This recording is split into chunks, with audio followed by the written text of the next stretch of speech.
Ito na yung balat ng saging, guys. Ayan. May sibuyas na siya. Tapos, bakasagan na lang natin ng itlog. Yan na. Yan siya. Dalawang itlog lang. Yung pangalawa. Lagyan pa yung harina. Konting harina. Asan yung harina? Natin yung harina na. Stop mo lang muna.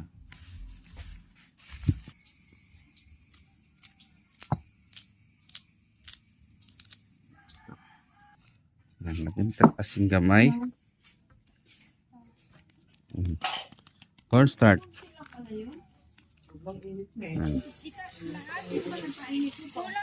So guys, may halo siyang yung ginayat na paksiw. Ito yung pinaka flavor niya.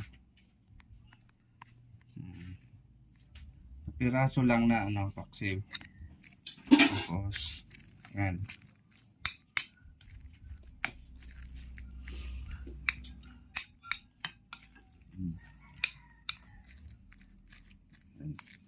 Ito na yung kuwan. Hindi nasayang yung pinagkainan balat ng kuwan, balat ng saging, di ba?